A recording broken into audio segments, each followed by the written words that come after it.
عوز السلام تنا تقبلنا زي يوتيوب قناه تعذبتنا خميت صنحنا زوان زدلنا يم زيناتات تحزلكم قريبا لكم مكتالكم بخبر عدم انفنهم علتاو زيناتات من تخبصحكم لايك شير سبسكرايب مقبار يترسعوا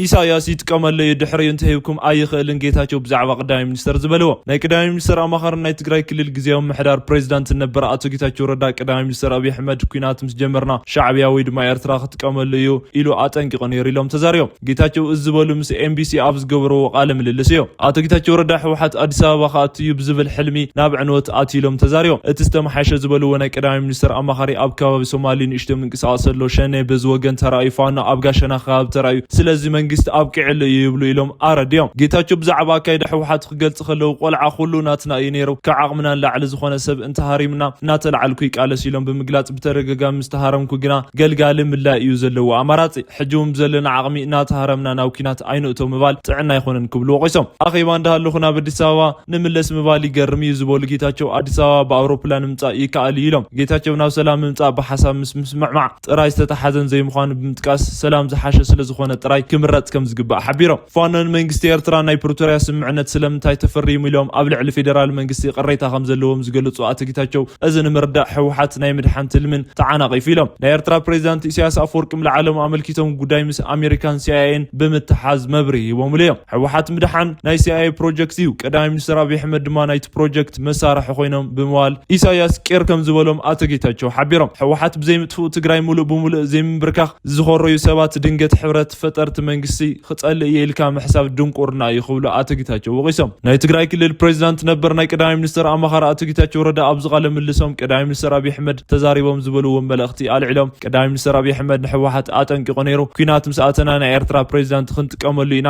እንተሂብኩሞ ኣይኽእልን ኢሉ ኣጠንቂቆ ከም ዝነበረ ገሊጹ ቀዳማይ ሚኒስትር ዘለና ፍልሊ ኣካኢልና ብሓባር እንተሰሪሕና እዩ ዝበለጸ ኢሉ ኣተሓሳሲቡ ነይሩ ክብሎ ኣተጌታቸው ገሊጾም ኣተጌታቸው ረዳ ናይ ትግራይ ጆኖሳይድ ወይ ዘረ ምጥፋእ መጽናዕቲ ዶክመንትን ኣቪዶም ምህላው ብምጥቃስ 76% ዝኸውን ገበን ብወታደራት ኤርትራ ምፍጻሙ ገሊጾም ኣብ ትግራይ ዘይተባረረ የለን ዝበሉ ጌታቸው ፋኖውን በዚ ዝተወቀሰ ምዃኑ ጠቂሶም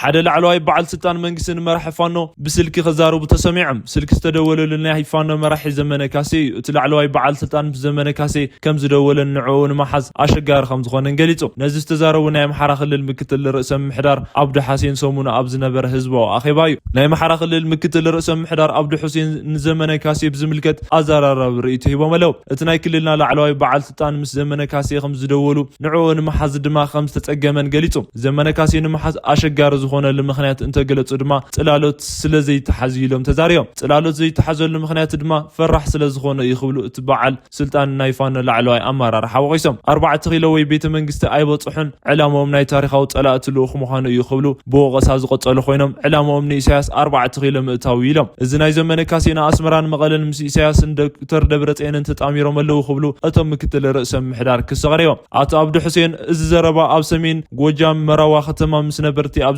كيدو حزباو زتيو اتبعل سلطان كاب نسخم نلعلن زمن كاسي يفلط يلوم استسمعوا خوينم زمن ابرخاو غوجام يلن كبلو اصنيعم تزاريو ناين زمن قالسنا ኤርትራ ፕሬዝዳንት ኢሳያስ አፈወርቂ 4 ኺለን ምእታው ይዝበሉ እቶም በዓል ስልጣን እዝም ብምርዳ ናይ አባይ ጉዳይ አክቲሙ እዩ ዝተረፈ ናይ ባሕር አፍ ደገ ኢሎም ናይ ባሕር አፍ ደገ በዚኹን ብኻሊ ምስተረኸበ ናይ ኤርትራ ጉዳይ የብቅዕ ዝበሉ ናይ አምሓራ ክልል ምክትል ርእሰ ምሕዳር እዚ ድማ ናይ ሃገር ጉዳይ የብቅዕ ንምዋል ዘይኾነስ ተደላይነት የብቅዕ ንምዋል ኢሎም አርድዮም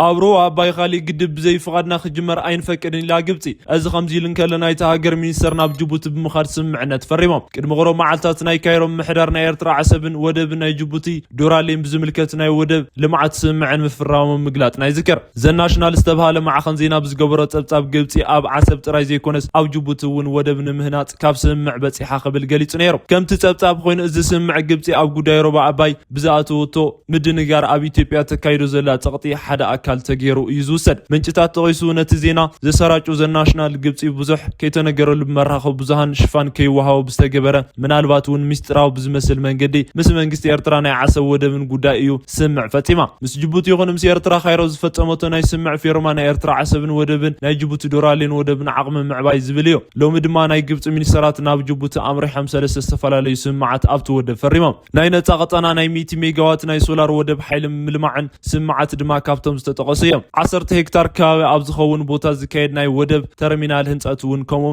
ናይ ግብፂ ኣብ ዙርያ ጎረቤት ኢትዮጵያ ዝግበር ዘሎ ምንቅስቃስ ኣብ ዝሓለፈ ዓመት እምብዛ ዕንቅፋት ኣጋጢሞ ኣይኮነን ምስ ኢትዮጵያ ኢኮኖሚ ውህደትን ብምቕጻል ድማ ምናልባት ፖለቲካዊ ውህደትን ሓሲበን ዝነበራ ከም ጅቡቲ ዘለዋ ሃገራት ናይ ብልጽግና ናይ ዲፕሎማስያዊ ውድቀትን ተኸቲለን ናብ ካይሮ ዘማዕድዋ ኮይነን ኣለዋ እዚ ድማ ምስ ኢትዮጵያ ብሄራዊ ረብሓታት ብተጻራሪ እትፈልጥ ግብፂ ሰናይ ኣጋጣሚ ዝፈጠረ እዩ ናይ ግብፂ ሚኒስተር ጉዳያት ወጻኢ በድር ዓብደላጢ ግና ነዚ ውድቀት ገይርዎ ኣሎ ትማሊ ኣብ ዝገበርዎ ሓደ ቃለ መሕተት ክዛረቡ ከሎም ብወገን ኢትዮጵያ ዝለዓለልና ፀረ ልምዓትን ኢኹም ዝብል ገለጻ ዝተጋገየ እዩ ብምባል ከም ኡጋንዳን ካልኦት ናይ ኣባይ ተፋሰስ ሃገራት ዝርከብዎ ልምዓታት ናይ ማይ ፕሮጀክታትን እንድግፍ ኢና ክብሉ ገሊፆም ፍልሊና ምስ ህዝቢ ኢትዮጵያ ዘይኮነስ ምስ መንግስቲ ኢትዮጵያ ዝፍጠር ውሳነታት እዩ ብምባል ኣስሚሩ ኣሎ ናይ ግብፂ ሚኒስተር ጉዳያት ወጻኢ በድር ዓብደላጢ ግብፂ ኣብ ሩዋ ናይል ኣጠቃቅማ ክትሰግሮም ዘይትኽእል ቀይሕ መስመራት ኣለዉ ብምባል ትማሊ ንሓደ ናይ ሃገሮም ቴሌቪዥን ጣብያ ኣብ ዝሃብዎ ቃለ መሕተት እዮም ተዛሪቦም ኣብ ሩዋ ኣባይ ዝሃንፁ ግድባት ኣቀዲሙ ስምምዕ እንተዘይበፂሕኩም ካብዚ ብድሕሪኡ ግብፂ ኣይትፈቅድን ብዓለም ለኻዊ ሕጊ መሰረት ተዘይተፈቂዱ ብዘይካ ብስቕታ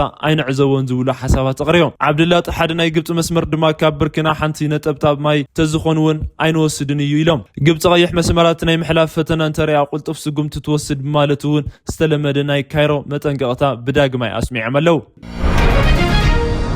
ናይ ሕወሓት ናይ ሶማሊላንድ ዝተሓዘ ኣዘራራዊ ሓበሬታ ኣብ ዝዕለት ወፂኡ ኣሎ እቲ ሓበሬታ ናይ ሕወሓት ላዕለዋይ ኣመራርሓ ነበር ሚኒስተር ጉዳያት ወፃኢ ነበር ስዩም መስፍን ቃል ዘካተተ እዩ ሕወሓት በቲ ዝነበረ ክልተ መንገዲ ምውሳን ከም ዝተጸገመ ዝገለጸ ሓበሬታ ምስ ጉዳይ ኣፍልጦ ሃገርነት ሶማሊላንድ ተታሒዙ ኣዘራራዊ ሓበሬታ ፈጢሩ ኣሎ ብጋዜጠኛ ማርቲን ፕላውት ግልጽ ዝኾነ ጸብጻብ ናይ ኦስሎ ዩኒቨርሲቲ ኮሌጅ ናይ ሰላም ግጭትን ፕሮፌሰር ኬትል ትሮቮን ቃል ዝሓዘ እዩ ኣብ ናይ ቀርና ኣፍሪካ ፖለቲካዊ ጉዳያት ስሞም ዝለዓል ተመራማሪ ኬትል ትሮኖቮል ስዩም መስፍን ናይ ኢትዮጵያ ሚኒስተር ጉዳያት ወፃኢን ኣብ ዝነበሩ ግዜ ይኹን ድሕሪ ብዝተፈላለዩ ኣጋጣሚታት ናይ ምርካብ ዕድል ረኺቦም ከም ዘዘራረብዎም ገሊፆም ቀደም ናይ ኢትዮጵያ ሚኒስተር ጉዳያት ወፃኢ ስዩም መስፍን ብዛዕባ ፖለቲካ ቀርና ኣፍሪካ ክንዘራረብ ከለና ኢትዮጵያ ንሶማሊላንድ ላዕላውነት ኣፍልጦ ዝሃበት ቀዳመይቲ ሃገር ትኹን እምበር በርግጥ ካልአይቲ ከም እትኸውን ኣብ መትከል ዝተመርኮሰ ፖሊሲ ከም እትኽተል ነጊሮም ክብሉ እቲ ተመራማሪ ገሊፆም ቀዳማይ ሚኒስተር መለስ ዜናዊ ነዚ ብህዝቢ መግለፂ ኣረጋጊፅዎ ኢሎም እቲ ተመራማሪ ኣጽኒዑ ሂቦም ናይ ሶማሊላንድ ጎረቤት ሃገር ከም ምዃና ናይ ኣፍሪካ ሕብረትን መናበርትን ሃገር ከም ምዃናን ኢትዮጵያ ንሶማሊላንድ ዓለም ለኻዊ ኣፍልጦ ማዕፀብ ምኽፋት ቀዳመይቲ ሃገር ምዃና ፖለቲካ ተቃውሞ ጸቕጥን ዝለዓለ ስለ ዝኾነ ቀዳመይቲ ሃገር ከም እትኸውን እቲ ፕሮፌሰር ኬትል ትሮኖቮል ዝገለጹ ሕወሓት ንሶማሊላንድ ናይ ላዕላውነት መሰል ዘለዎ ኣቋም ብርዮተ ዓለም ዝተደገፈ ንህዝብታት መሰል ርእሰ ውሳነን ዘለዎን ጽኑዕ ኣቋም ዘንጸባረቐ እዩ ከምኡውን ካብ ዲፕሎማስያውን ባህርን ጭቡጥ ኩነታት ምስ ተጣዓመ ምዃኑ እቶም ፕሮፌሰር ገሊፆም እስራኤል ንሶማሊላንድ ናይ ላዕላውነት ኣፍልጦ ምሃባ ሕወሓት ንስጉምቲ ደገፍ ምግላጽ ክወፅእ ትጽቢት ይግበር ነይሩ ይኹን እምበር ሕወሓት ኣብቲ ጉዳይ ስቕታ መሪጡ ስለምንታይ ዝብል ሕቶ ኣልዒሎም መልሲ ኣታሒዞም ሂቦም እቲ ፕሮፌሰር ነዚ ክገልጽ ከለው ናይ ቀርና ኣፍሪካ ጂኦፖለቲካዊ ፍጥነት እናተለዋወጠ እዩ መንግስታውያን ዘይመንግስታውያን ተዋሳእቲ ሓድሽ ናይ ጂኦፖለቲካዊ ጥምረት ይፈጥሩ ኣለው ሕወሓት እቲ ዕድል ተጠቒሙ ሓድሽ ጥምረት ክፈጥረሉ ይኽእል ኢሎም ጠቒሶም ይኹን እምበር ሕወሓት ብግልፂ ንሶማሊላንድ ናይ ሃገርነት ኣፍልጦ ደገፍ ካብ ዝገለጸ በቲ ካሊእ ኣንፈት ድማ ነቲ መሻርክቲ ዝኾነ ናይ ኤርትራ ምሕዳር ምቕያሙ ዘይተርፍ ምዃኑ ተመራማሪ ኣመልኪቶም ሕወሓት ካብ መጀመሪኡ ናይ ምግንጣል ናይ ርእሰ ውሳነ ርዮተ ዓለም ከም ዘንቀሳቐስ ዘዘኻኸሩ እቶም ፕሮፌሰር ሕጂ ሶማሊላንድ ናይ ሃገርነት ኣፍልጦ ከም ጽቡቕ ዕድል እንተተራእዩ ብኻሊእ ወገን ምስ ኤርትራ የባእሶም እዩ ብምባል ንምውሳን ተጸጊመ ኣሎ ክብሉ እቲ ፕሮፌሰር ኣጽኒዖም ሂቦም ሱዳን ኢትዮጵያ ጠንቂቃ ናይ ሱዳን ጦር ሓለቃ ዝኾነት ጀነራል ዓብዱል ፈታሕ አልቡርሃን ንኢትዮጵያ ሓዊሱ ንጎረባብቲ ሃገራት ጽኑዕ መጠንቀቕታ ሂቦም ሱዳን ንጎረባብቲ ናይ ሱዳን ኩናትን ምኽንያት ዘለዎ ኣቋም መሊሳ ክተጽንዖ እያ ኢሎም ጀነራል አልቡርሃን ጎረባብትና ዶምና ናይ ምክልኻል መሰል ዓቕምና ከም ዘለና ኸርዱ ይግባእ ክብሉ እዮም ተሰሚዖም አልቡርሃን እዚ ዝበሉ ሰሙን ኣብ ኢትዮጵያ ደቡብ ብምጋስ ናይ ፈጣን ደገፍ ሓይሊ ወይ RCF ወታደራዊ ብናይ ደቡብ ክልል ገዳሪፍ ኣቢሎም መጠነ ሰፊሕ መጥቃዕቲ ንምብጻሕ እናተዳለዉ ምዃኖም ናይ ሱዳን ጦር ኣመራርሓታት ክሲ ካብ ዘስምዑ ንድሓር ናይ ሱዳን ሰበስልጣናት ኣብ ሰሙን ንሰላሊ ግዜ ናይ ኣዲስ ኣበባ ንፈጣን ደገፍ ሓይሊ ትሕግዘላ ብምባል ከሲሶም ብፍላይ ብማሕበራዊ ሚድያ ሱዳን ብኣሶሳ ኤርፖርትን ኣቢሉ ሕብራት ኢሚራት ናብ ኢትዮጵያ ደቡብን ንዝኣቱ ናይ ፈጣን ደገፍ ሓይሊ ኣባላት ኣጽዋርን ብኣየርን ይራገፍሎ ኣሎ ዝበለ ክሲ በዚሕሎ ናይ ሱዳን ጦር ኣዘዝቲ ካብ ብሉናይል ግዛት ምስ ዝመፁ ወታደራውያን ሓቢሮም እቲ ብደቡብ ኢትዮጵያ እናመፁ እዩ ዝበልዎ መጥቃዕትን ምምካት ምድላው ከም ዝገበሩ ገሊፆም ነይሮም አልቡርሃን እዚ እዩ መሊሱ ዘስምዕ ጀነራል ኣብ ቱርኪ አንካራ ኣብ ዝርከብ ናይ ሱዳን ኤምባሲ ኣብ ዝተዳለወ መደብ ተረኺቦም ኣብ ዝገበርዎ ዝርብ ብዛዕባ ኣብ ዶብ ዘሎ ኩነታት ዘለዓሉ ኮይኖም ጸላእትን ኣብዝን ኣብትን ይንቀሳቐሱ ከም ዘለዎ ሓበሬታ ኣለና ኢሎም ኣልቡርሃን ወሲኾም ኣብ ዝኾነ ቦታ ይኹን ክንበጽሕ ኢና ናይ ሱዳን መንግስቲ ተዳኺሙ እዩ ኢሉ ዝሓስብ ዝኾነ ይኹን ኣካል እንተሃሊ ይጠንቀቕ ኢሉ ሱዳን ጎራውታ ኣይተናኸፍን ጎራውታ ጸላእቲ ኮይና ኣይትፈልጥን ጎራውትና ምስ ኣጥቃዕትና ኣተሓቢሮም ግና ዶብ ሃገርና ናይ ምኽባር መሰል ኣለና ክነኽብር ኢና ክብሉ ኣጠንቂቖም ኣልቡርሃን ኳድ ዝበሃላ ሃገራት ንሱዳን ሰላም ዝገብሮ ምትሕባር ሱዳን ዘይተቐበሎ ምዃና ገሊጾም ሱዳን ኣሜሪካ ስዑድ ዓረብን ግብፅን ንፈጣን ደገፍ ሓይልን እትዕጥቕ ዘላ ሕብራት ዓረብ ኤሚራትን ክዘራረብሉ ምሕታቱ ገሊጾም ይኹን እምበር ኤሚራት ዝለኣኸቶ ሰባት ብዛዕባ ሰላም ሱዳንን ክዘራረቡ ኣይኽኣሉን ኢሎም